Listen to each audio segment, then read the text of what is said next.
ইকোনমিক্সে অনার্স নিয়ে বিএ পাশ করে বসেছিলাম 4 বছর, কিন্তু চাকরি পাইনি।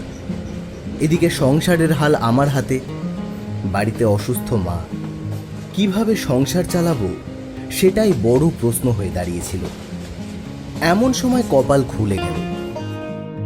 রাতে বিছানায় বসে ফেসবুক ঘাঁটছিলাম, টুং করে মেসেঞ্জারে একটা মেসেজ, অ্যাকাউন্টেন্ট চাই, মানিকতলা ব্রাদার্স বিল্ডার্সে হিসেব নিকেশ সামলানোর জন্য শিক্ষিত ও বিশ্বস্ত ছেলে চাই, বেতন 15,000 থেকে 20,000 টাকা, বেসড অন কোয়ালিফিকেশন। নিচে যোগাযোগের ফোন নম্বর দেওয়া। আমি সেই নম্বরে ফোন করতেই ওপাশ থেকে এক ভদ্রলোক ফোন রিসিভ করে বললেন, হ্যালো, কে বলছেন? হ্যাঁ হ্যালো, আপনাদের অ্যাকাউন্টেন্টের বিজ্ঞাপন দেখে ফোন করলাম, আমি চাকরিটা করতে চাই। আচ্ছা, এই নম্বরে হোয়াটসঅ্যাপে আপনার রিজিউমটা পাঠিয়ে রাখুন, এলিজেবল হলে ফোন করা হবে। সেই মতো আমি আমার রিজিউমটা পাঠিয়েছিলাম। পরদিন ফোন করেন সেই ভদ্রলোক। হোয়াটসঅ্যাপে একটা ঠিকানা পাঠিয়েছেন। এখন আমার গন্তব্য সেখানেই। তবে একটা জায়গায় খটকা লাগলো, ভদ্রলোক সন্ধ্যার পর আসতে বলেছেন। যাই হোক, গিয়ে তো দেখি। ট্রেনটা একটা নির্জন প্ল্যাটফর্মে থামল। জানলা দিয়ে বাইরে তাকিয়ে দেখলাম মানিকতলা স্টেশন। ট্রেন থেকে নামতেই একটা হুইসেল দিয়ে ট্রেনটা চলে গেল। গ্রাম্য নির্জন স্টেশনটা খাঁ খাঁ করছে, চারিদিকে ঝিঝির ডাক। আমি হেঁটে বেরিয়ে এলাম স্টেশন থেকে। বাইরে কোনো অটো টোটো বা সাইকেল রিক্সা চোখে পড়ল না। বেশ অদ্ভুত লাগলো, এই কাল সন্ধ্যায় পাবলিক ট্রান্সপোর্টের এই অবস্থা। এদিকে সেই ব্রাদার্স বিল্ডার্সও তো চিনি না। কোন দিকে যাব? ফোন করব সেই ভদ্রলোককে? এইসবই ভাবছি, এমন সময় পেছন থেকে কে বলল, কোথায় যাবেন?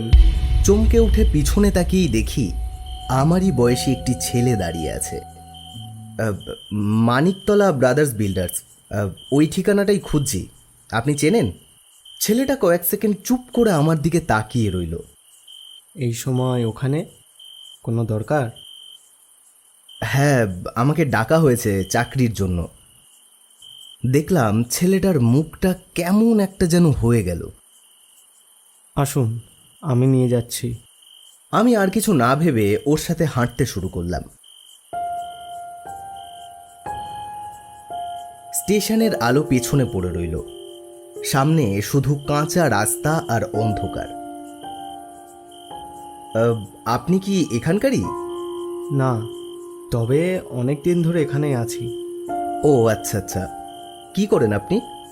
কিছু করি না। আপনি যেখানে চাকরির জন্য যাচ্ছেন, একসময় ওখানে আমি চাকরি করতাম। তা ছেড়ে দিলেন কেন? সে অনেক গল্প।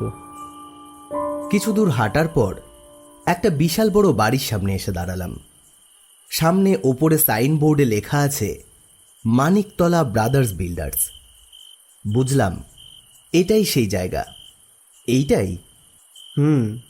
আপনি যান তাহলে, আমি চললাম। বলে ছেলেটা আর দাঁড়ালো না। হাঁটতে হাঁটতে দূরে অন্ধকারে মিলিয়ে গেল। আমি আর অপেক্ষা না করে ভেতরে ঢুকলাম। ভেতরে ঢুকেই বুঝতে পারলাম জায়গাটা বহুদিন পরিত্যক্ত। দেওয়াল থেকে পলেস্তারা খসে পড়েছে। ভেতরে একটা ঘরে আলো জ্বলছে। আমি ধীরে ধীরে সেই ঘরের দিকে এগিয়ে গেলাম। দরজাটা ভেজানো ছিল। হালকা টোকা দিতেই খুলে গেল। দরজা খুলতেই দেখলাম ঘরের মধ্যে একটা টেবিল, তার ওপর পুরনো কিছু খাতা, আর চেয়ারে বসে আছে একজন ভদ্রলোক। আসুন, আপনার জন্যই অপেক্ষা করছিলাম। গলার আওয়াজ শুনে বুঝলাম ইনিই সেই ভদ্রলোক যার সাথে ফোনে কথা হয়েছিল। ভেতরে ঢুকে তার সামনে চেয়ারটায় বসলাম। মাফ করবেন, দেরি হয়ে গেল একটু। সমস্যা নেই। ভদ্রলোক তার সামনের খাতাটা আমার দিকে এগিয়ে দিলেন। এই হিসেবগুলো মেলাতে হবে আজ রাতেই। আমি খাতাটা নিয়ে দেখলাম তার উপর যে ডেটটা লেখা আছে সেটা আজ থেকে 10-12 বছর আগের। এগুলো তো অনেক পুরনো হিসেব। হ্যাঁ, অনেক পুরনো হিসেব। এগুলোই মেলাতে হবে, কারণ এই হিসেব কখনো মেলেনি। দেখলাম তার মুখটা ধীরে ধীরে বদলে যাচ্ছে। তার চোখে মনি নেই, পুরো শরীরটা যেন ফ্যাকাশে হয়ে গেছে।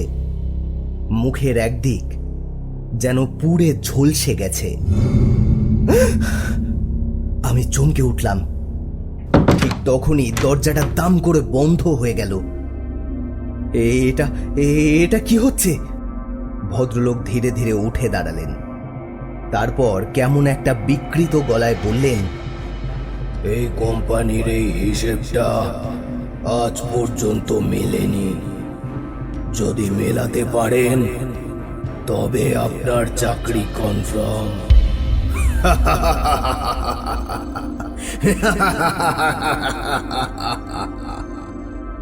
তার এই অদ্ভুত হাসিতে পুরো ঘরটা গম গম করতে থাকলো।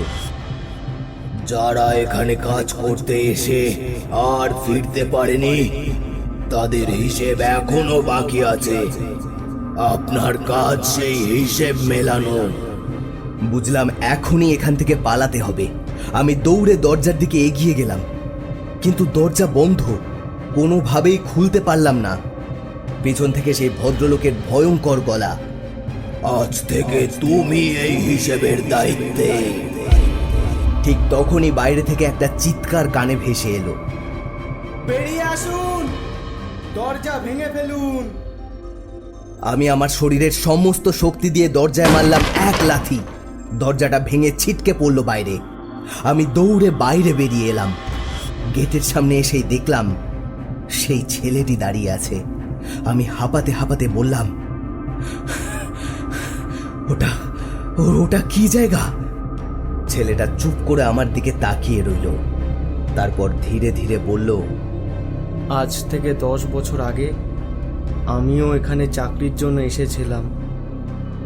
সব ঠিকঠাকই চলছিল।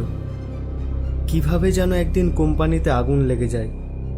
তখন এখানে মোট 40 জন কর্মচারী কাজ করছিল। কেউ বেরিয়ে আসতে পারেনি, এমনকি আমিও না। তার মানে আপনি? হ্যাঁ, আমিও বেরিয়ে আসতে পারিনি সেদিন। তারপর থেকে আজ পর্যন্ত যেই ভেতরে গিয়েছে কেউ বেরিয়ে আসতে পারেনি। একমাত্র আপনি পেরেছেন। যান, আর কখনো এদিকে আসবেন না। দেখলাম ছেলেটার শরীরটা যেন হাওয়ায় মিলিয়ে গেল।